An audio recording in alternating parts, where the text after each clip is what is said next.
Livro de Jó, capítulo 36. Eliú havia falado 3 vezes, e agora, pela 4ª e última vez, ele retomou.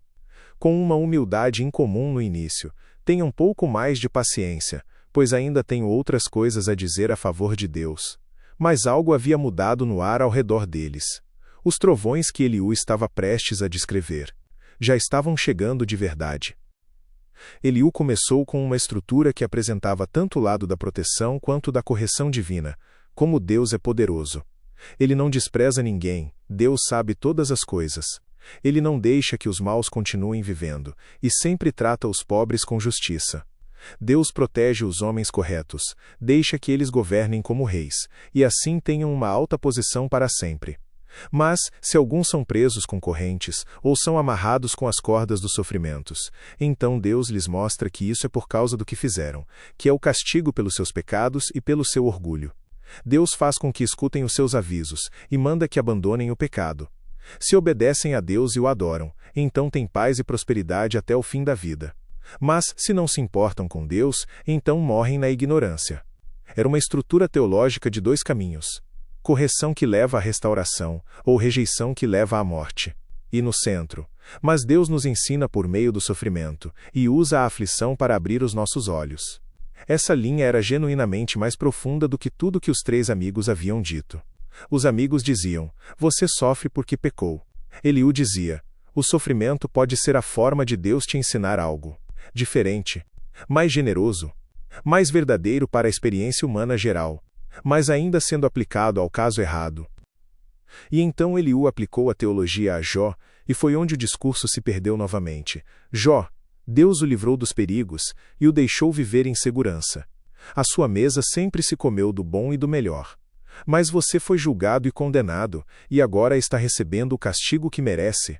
Cuidado, não aceite dinheiro para torcer a justiça, não deixe que as muitas riquezas o seduzam.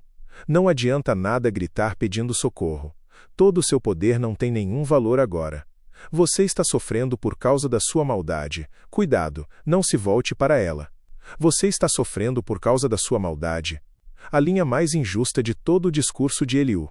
Após toda a sofisticação teológica, após a promessa de uma abordagem diferente, após a intuição genuína de que Deus usa o sofrimento para ensinar, a conclusão era a mesma dos 3 amigos. Porque o raciocínio partia da mesma premissa falsa. Mas então Eliú fez a transição mais importante do capítulo. Saiu de Jó e voltou para Deus. E desta vez, a descrição foi genuinamente magnífica. Como é grande o poder de Deus! Quem é capaz de governar tão bem como ele? Ninguém pode dar ordens a Deus, nem acusá-lo de praticar o mal. O mundo inteiro o louva pelo que ele faz, e você também não esqueça de louvá-lo. Mesmo de longe, todos nós vemos e admiramos o que Deus está fazendo. Ele é grande demais para que o possamos conhecer. Nós não podemos calcular quantos anos já viveu. Era adoração genuína. Deus incompreensível. Deus imenso. Deus para além do cálculo humano. E então Eliú começou a descrever os fenômenos naturais. E aqui sua linguagem atingiu um nível que transcendia o argumento.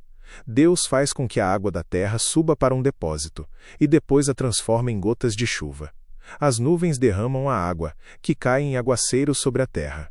Quem entende o movimento das nuvens, ou o barulho dos trovões no céu onde Deus mora? Deus espalha relâmpagos em volta de si, mas o fundo do mar continua escuro. É assim que Deus alimenta os povos, e lhes dá comida à vontade. Ele pega o raio com as mãos, e manda que atinja o alvo. O gado sente que a tempestade está perto, e o trovão avisa que ela vem aí. Chuva, trovões, relâmpagos, tempestades. E o leitor que havia chegado até aqui sentia o que estava acontecendo. Eliú estava descrevendo sem saber o próprio método da resposta divina que estava chegando. As tempestades que ele descrevia para ilustrar o poder de Deus eram as nuvens que se formavam sobre eles naquele momento. Jó 36 é o capítulo da transição. Na primeira metade, Eliú apresentou sua teologia mais desenvolvida do sofrimento como ensino divino. Genuína, mais sofisticada do que os 3 amigos, ainda incompleta em sua aplicação a Jó. Na segunda metade, ele começou a descrever as obras de Deus na criação, e aqui algo mudou. Porque as tempestades que Eliú descrevia para argumentar sobre Deus Era uma tempestade que estava chegando para responder a Jó. Havia uma ironia bela e avassaladora nisso, o último argumento humano antes da resposta divina. Era um hino às próprias formas pelas quais a resposta divina estava chegando. Eliú apontou para o trovão. E o trovão começou a falar. Eliú descreveu o relâmpago nas mãos de Deus. E Deus estava prestes a mostrar o relâmpago em pessoa. Eliú falou sobre o gado sentindo a tempestade se aproximar. E a tempestade já estava sobre eles. O trovão avisa que ela vem aí. Ele vinha. Creia, Jesus te ama e ele vive.